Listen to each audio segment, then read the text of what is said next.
হয়েছিল বলে এটা আবার কি ঘটনা? হনুমানে আর রামে যুদ্ধ হয় নাকি? হ্যাঁ হয়েছিল, একটা ঘটনা হয়েছিল। শুনুন, মন দিয়ে শুনুন। এক সময় নারদের সব কারসাজি, নারদ মুনির সব। তো এক সময় বিশ্বামিত্র মুনি, রামের গুরু বশিষ্ঠ, বিশ্বামিত্র সব বসেছে রাজসভায়। আর এক সামন্ত রাজ, এক রাজা, ছোট রাজা, সে গেছে, সে গিয়ে প্রণাম করছে, সবাইকে প্রণাম করছে, বিশ্বামিত্রকে প্রণাম করে নাই। হনুমান নারদ মুনি শিখিয়ে দিয়েছে ওরকম, প্রণাম করে নাই। তো তখন বিশ্বামিত্র রেগে গেল, কেন আমাকে প্রণাম করলো না? রামের বলে, দেখো রামের তো গুরু, রামের গুরু, সুতরাং রাম বলতে আপনি কি বলেন, আমি আজ সূর্য অস্ত যাওয়ার আগে ওর মুন্ডুটা এনে আপনাকে দেবো, যান। ও তো বিশ্বামিত্র গুরুদেব রেগে গেছেন, সে সবাইকে প্রণাম করলো, আমাকে প্রণাম করলো। নারদ মুনি শিখিয়ে দিয়েছে এইরকম করতে। হ্যাঁ শুনুন, তারপরে কি হলো, এইদিকে রাম বেরিয়ে গেল, আর এদিকে সামন্ত রাজ ভয় পেয়ে গেল। সে নারদ মুনিকে বলে, প্রভু দেখুন আপনি এরকম বললেন, এখন আমার মুন্ডুটা রাম কেটে ফেলে দেবে, সেটি আমি কি করব? তখন নারদ মুনি বলে, এক কাজ করো, তুমি হনুমানের মায়ের কাছে যাও। হনুমান মাতৃভক্ত, মা যা বলবে তাই শুনবে। হনুমানের মায়ের নাম কি? অঞ্জনা, হনুমানের মায়ের নাম। সে সঙ্গে সঙ্গে সেকে বলে, হনুমান না, সেই সামন্ত রাজা ছুটে গেল, ছুটে গিয়ে মায়ের খুঁজকে, মা কোথায়, মা অঞ্জনা মা কোথায়? মা বেরিয়ে আসলে, কি চাই বাবা, কি চাই? বলে, তুমি আমার একটা কথা রাখতে হবে। বলে, কি কথা? এরকম আজকে সূর্য অস্ত যাওয়ার আগে আমার মুন্ডুচ্ছেদ হয়ে যাবে, তুমি খালি তোমার পুত্র হনুমানকে বলো যে আমাকে যেন রক্ষা করে, বাস। রামচন্দ্র আমার মুন্ডচ্ছেদ করবে, তুমি যদি বলে দাও হনুমানকে, হনুমানই আমাকে রক্ষা করতে পারবে। অঞ্জনা বলে, ঠিক আছে বাবা, আমি বলে দেব, আমি আমার পুত্র হনুমানকে বলে দেব। হনুমানকে ডেকে অঞ্জনা বলে দিল, বাবা এই রাজাকে তুমি বাঁচাও। রামচন্দ্র আজ সন্ধ্যার সূর্য অস্ত যাওয়ার আগেই ওর মুন্ডু কেটে নেবে। এখন রামচন্দ্র খুঁজতে খুঁজতে আসছে, এবার হনুমান বিকালবেলা হয়ে গেছে, বিকাল হয়ে গেছে, রাজাকে পেয়েছে। রাজা একটা জলের মধ্যে দাঁড়িয়ে আছে, আর হনুমান তীর নিয়ে দাঁড়িয়ে আছে। মানে হনুমানের তীর ভেদ না করলে ওই রাজাকে মারতে পারবে না। হনুমানের পিছনে রাজাকে রেখে দিয়েছে, আর হনুমান তীর ছুটছে, আর রামচন্দ্র তীর ছুটছে, বুঝতে পারছেন? রামচন্দ্র তীর ছুটছে, ওর মুন্ডটা আপাত করবে, আর হনুমান মা বলে দিয়েছে তো একে তোমার বাঁচাতে হবে। আর হনুমান যখন তীর ছুটছে, ওই তীরের মধ্যে কি মন্ত্র জুড়ে দিচ্ছে? কি মন্ত্র? রাম নাম মন্ত্র জুড়ে জুড়ে সে তীর ছুটে, জয় রাম জয় রাম জয় রাম বলে যেই মন্ত্র তীর ছুটছে, ওর বাবা তার পাওয়ার ডবল হয়ে গেছে। আর রামচন্দ্র তীর ছুটছে, ওইটাকে আটকে দিচ্ছে। দুইটা তীরে, এই তীরের পাওয়ার বেশি হয়ে গেছে। হনুমান যে তীর ছুটছে ওতে রাম নাম জোড়া আছে, আর ওই এটা এর করে সূর্য অস্ত যেতে পারছে না, টাইম হয়ে গেছে, কি অসম্ভব, যুদ্ধ আর থামছে না। রাম যতই তীর ছুটছে, আজকে হনুমানের তীরের কাছে গিয়ে আটকে যাচ্ছে, কিছুতেই হনুমানের তীরকে ভেদ করতে পারছে না। তো মহা মুশকিল হয়ে গেল। এদিকে সূর্য অস্ত না গেলে কি প্রলয় হয়ে যাবে, কি মানে অঘটন ঘটে যাবে। এখন তো মহা বিপদ। বিশ্বামিত্র দেখলো, ছিছি আমার জন্য এরকম হয়ে গেল, ওনার একটু দুঃখ হলো, ছিছি রাম আর হনুমানের যুদ্ধ আর থামছে না, তারা সব মানে অস্বস্তি হয়ে গেল, ছিছি যে কী হয়ে গেল। এখন উনিও দুঃখ করছেন, ছিছি আমার জন্য এরকম একটা হয়ে গেল, এখন সূর্য অস্ত যেতে পারছে না, একটা ঝামেলা হয়ে গেল, বড় সমস্যা হয়ে গেল। তখন নারদ মুনি কানে কানে গিয়ে রাজাকে বলছে, এইবারে গিয়ে পর বিশ্বামিত্রের পায়ে, এইবার ওনার রাগটা কমেছে। ওনার তো রাগ হয়ে গেছিল সকালে, এইবারে গিয়ে পর ওনার গিয়ে আবার সেই সামন্ত রাজা ছুটে গিয়ে সেই বিশ্বামিত্রের চরণে পড়ল। বিশ্বামিত্র ঠান্ডা হয়ে গেল, রামকে বল, বাবা আর যুদ্ধ করতে হবে না, ও আমার পায়ে পড়েছে, তুমি মাফ করে দাও, যাও। এই যুদ্ধ থেমে গেল। তার মানে নারদ মুনি দেখাতে চাইলেন, কি দেখাতে চাইলেন, কি দেখাতে চাইলেন? নামের চেয়ে নাম বড়। এই জন্যে আমাদের এই নাম সবসময় করতে হবে, কোনো সময় বলতে হবে না। ভগবানের নাম খাইতে শুইতে যথা তথা নাম, কি শয়নে কি ভোজনে কি বা জাগরণে অহর্নিশ চিন্ত কৃষ্ণ বলহ বদনে। বলো আমরা কখন করবো, আমি সংসারে কাজ করবো না কৃষ্ণ নাম বলবো? তাহলে তাহলে কি করা যায়? বলে গোটা সংসারটাই কৃষ্ণের সংসার করে দাও, বাস। গোটা সংসারটাই কৃষ্ণের সংসার করো, ছাড়ি অনাচার, বাস। তাহলে তুমি যে কাজ করছো ওটাই কৃষ্ণের কাজ হয়ে যাচ্ছে, কৃষ্ণ স্মরণ হয়ে যাচ্ছে। তুমি ঘুমাতে যাচ্ছ কৃষ্ণের জন্যই ঘুমাচ্ছ, কৃষ্ণের জন্যই খাচ্ছ, কৃষ্ণের জন্যই কাজ করছো, কৃষ্ণের জন্য ব্যবসা করছো, কৃষ্ণের জন্যই চাকরি করছো, সব কৃষ্ণের জন্য হয়ে গেলে আমাদের জীবনটা কৃষ্ণময় হয়ে যাবে। আর তখন আমাদের জীবনটা সুন্দর হয়ে যাবে, সুখময় হয়ে যাবে, আনন্দময় হয়ে যাবে, বাস। আর অন্য কোনো উপায় নেই। আমরা এই দুঃখকে কিছুতেই তাড়াতে পারবো না। আমরা দুঃখকে তাড়াতে যাই, দুঃখ তাড়াতে পেরেছি? কে পেরেছেন? হাত তুলুন। দুঃখ কেউ তাড়াতে পেরেছে? আজ সুখ তো কাল দুঃখ, নাকি? দুঃখ সব সময় আছে, মাঝে মাঝে একটু দুঃখের অভাব হয়, তখন মনে হয় আমরা খুব সুখী, নাহলে সবসময়ই দুঃখ, তাই না? কখনো শারীরিক দুঃখ, কখনো মানসিক দুঃখ, কখন আদি দৈব থেকে দুঃখ, কখনো ভূত প্রেত পোকামাকড় কত তাদের আমার দুঃখ দেয়, কখনো কোনো মানুষ আমায় দুঃখ দেয়। দুঃখ আর দুঃখ, দুঃখ আর দুঃখ। তাহলে দুঃখ থেকে কি পরিত্রাণ? কি? কৃষ্ণ স্মরণ। প্রহ্লাদের দুঃখ ছিল? তার কোনো দুঃখ ছিল না। বাবা তাকে মারবার জন্য কত চেষ্টা করলো, তিনি সবসময় কৃষ্ণ স্মরণ, হরি স্মরণ। সুতরাং যেমন আপনি কতগুলো শূন্য দিলেন, কোনো দাম আছে? শূন্য লিখলেন, দাম আছে? শূন্য, আরেকটা শূন্য, আরেকটা শূন্য, কোনো দাম আছে? যদি এক বসিয়ে দেন তাহলে কি হবে? 10 হবে। তারপরে কি হবে? 100 হবে। আরেকটা শূন্য দিলে কি হবে? আরেকটা শূন্য দিলে 10,000, আরেকটা শূন্য দিলে 1,00,000 হয়ে যাবে, আরেকটা শূন্য দিলে 1 কোটি হয়ে যাবে। বাড়তেই থাকবে, বাড়তেই থাকবে। আর একটাকে মুছে দিলে কি হবে?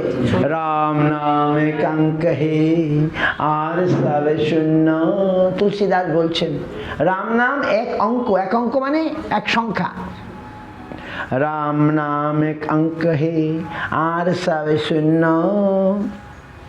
আমরা যদি এককে মুছে দিই তার সব শূন্য হয়ে যাবে, কোনো দাম নাই। আর একের বসিয়ে তার মধ্যে আমাদের জীবনে ভগবানকে নিয়ে আসলে, ভগবানকে আমাদের জীবনে রেখে যা করব সেটা মূল্য হবে। ওই 10 হবে, 100 হবে, 1000 হবে, লক্ষ হবে, কোটি হবে। আর এককে মুছে দিই, ভগবানকে মুছে দিই, সব রাম নাম এক অঙ্ক হে আর সব শূন্য। রাম নাম এক অঙ্ক হে আর সব শূন্য। তাহলে দেখুন হরিভজন করা কত প্রয়োজন। হরি ভজন, হরি স্মরণ, হরি চিন্তন, হরি শ্রবণ। সুখদেব মহারাজ বললেন, পরীক্ষিত মহারাজ জিজ্ঞাসা করলেন, কি জিজ্ঞাসা করলেন? যে মৃত্যু পথযাত্রীর কি কর্তব্য? যারা মরতে যাচ্ছে, আমরা মরতে যাচ্ছি কি যাচ্ছি না, আমরা মরবো কি মরবো না বলুন? আমরা আজ বা কাল মরবই, তাহলে আমাদের কি কর্তব্য? সুখদেব মহারাজ, পরীক্ষিত মহারাজ জিজ্ঞাসা করলেন, কেন তিনি মৃত্যুর নোটিশ পেয়েছেন। কদিন পরে মৃত্যু হবে? কদিন পরে? 7 দিন পরে। তাই বলেন তাহলে আমি এখন কি করব? আমার এই 7 দিন কি করা দরকার বলুন? আপনারও কি হবে? ওই সংসার গুছাতে গুছাতেই 7 দিন চলে যাবে, হরিনাম আর হবে না। কি মৃত্যুর নোটিশে যদি এসে থাকে তাহলে 7 দিনে ঘর সংসার, টাকা পয়সা, ব্যাংক ট্যাঙ্ক এইসব গোছাতে গোছাতেই 7 দিন চলে যাবে। আর পরীক্ষিত মহারাজ কি করলেন? কি করলেন? সঙ্গে সঙ্গে পুত্র জন্মেজয়কে বুঝিয়ে দিলেন, 1 সেকেন্ডে বাড়ি চলে গেলেন। মুড়ি টুড়ি, খাবার টাবার, বিস্কুট টিস্কুট কিছু নিলেন না, খালি হাতে একবার কোথায় চলে গেলেন?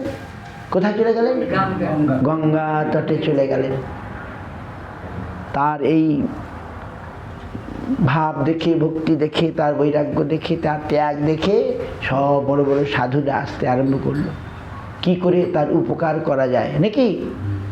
তখন সুখদেব মহারাজ আসলেন, তাকে দেখেই সকলে খুব, তিনি মাতৃগর্ভ থেকেই ভগবানে নিবিষ্ট, তার বাহ্যিক কোনো জ্ঞানই নেই, সুখদেব মহারাজ আসলে সকলে তাকে বলেন, আপনি এই ব্যাসাসনে বসুন আর আপনি আজকের এই সমস্যার সমাধান করে দিন।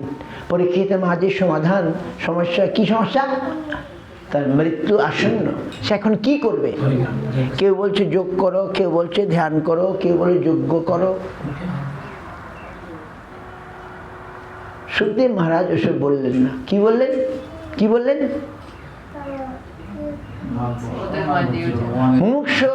মুমূর্ষ ব্যক্তির কি কর্তব্য? সুখদেব মহারাজ কি বললেন? হরি, হ্যাঁ ভালো করে বলুন, কি বললেন? সুখদেব মহারাজ কি বললেন? আর সুখদেব মহারাজ বললেন, শুনুন মন দিয়ে, পুরোটা বলতে হবে, তাৎখানা বললে হবে। সুখদেব মহারাজ, হরি মুমূর্ষ ব্যক্তির কর্তব্য যে হরি শ্রোতব্য, হরি কীর্তিতব্য, হরি স্মর্তব্য। এই তিনটে জিনিস বললেন। যারা মরতে যাচ্ছে তারা হরির কথা শুনবে, হরির কথা বলবে আর হরিকে স্মরণ করবে, বাস। তাহলে তার আর কোনো ভয় নাই, তার মৃত্যু ভয় চলে যাবে।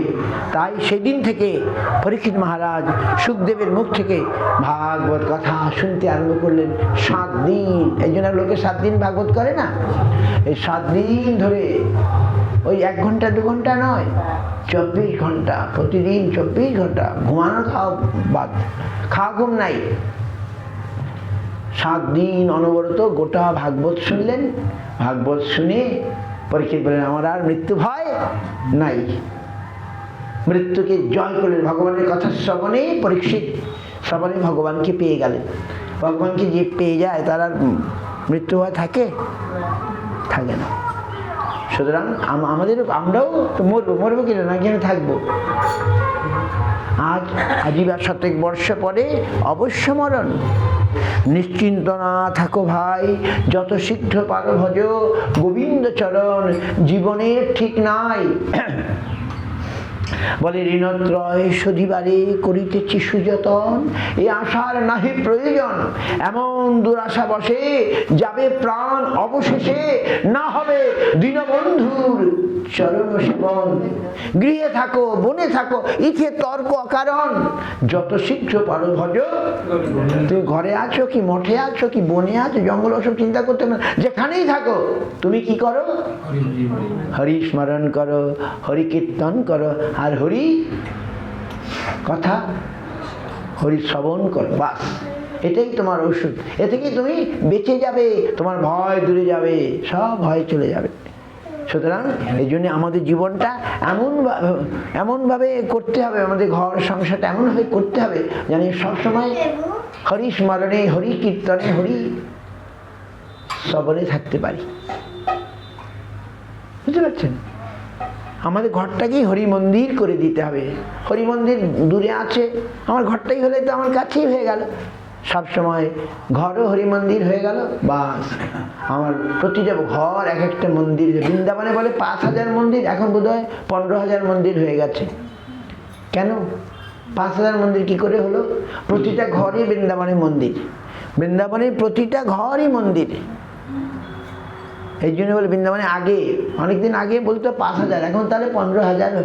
প্রতিটা ঘর মন্দির বৃন্দাবনে। যারা থাকে তার প্রতিটা ঘরই মন্দির করে ভগবানের ভোগ দেয়, ভগবানের পুজো করে, ভগবানের প্রসাদ খেয়ে জীবন ধারণ করে। প্রতি বৃন্দাবনে যারা থাকে তারা মাছ মাংস আমিষ আহার কখনো করে না। বৃন্দাবনে যারা থাকে তারা আমিষ আহার করে না।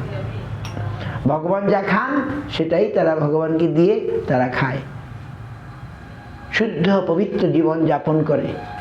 আমাদেরও সেরকম করতে হবে, বুঝতে পারবেন? বৃন্দাবনে আপনারা যাবেন, কখনো আমিষ আপনি দেখতে পাবেন না। ওই অনেক নিচু জাতির লোকেরা এখন এইসব, ওই বাঙালিরা গিয়ে সব নষ্ট করছে, পেঁয়াজ ডিম এসব খাচ্ছে। বাঙালিকে নষ্ট করছে। ওখানে যারা ব্রজবাসী তারা কখনো এসব খায় না। তার নিচু জাতি যারা সাঁওতাল টাওতাল মানে মেথর, ওই ধরনের লোক, ওই কিন্তু প্রপার বৃন্দাবনে সেগুলো নেই।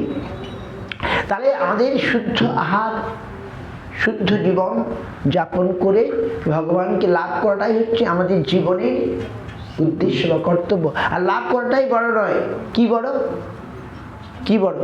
ফর দ্য গোল, ভগবানের সেবা করাটাই হচ্ছে আমাদের সবচেয়ে জীবনের বড় উদ্দেশ্য। প্রাপ্তিটা বড় নয়। ভগবানকে আমি পেয়ে গেলাম, তাতে কী লাভ হলো? ভগবানকে সেবা করলে, তাকে সন্তোষ করলে, সুখী করলে, তবেই ভগবান আমাকেও সুখ দান করবেন। কি চলুন গৌর প্রমাণ। আজ ভগবান রামচন্দ্র কি জয়, রামচন্দ্র ভগবান কি জয়, রাম লক্ষণ সীতা হনুমান কি জয়। কত সুন্দর এদের চরিত্র, লক্ষণের চরিত্র, সীতা দেবীর চরিত্র, হনুমানের চরিত্র, ভরত মহারাজের চরিত্র। ভালো করে আপনারা পড়বেন, শুনবেন। গৌর প্রমাণ।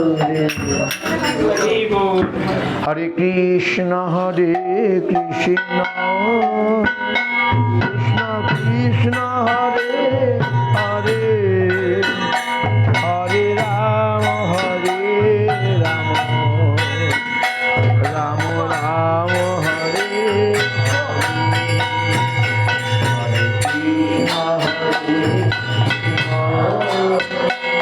কৃষ্ণ কৃষ্ণ হরে হরে, হরে রাম রাম রাম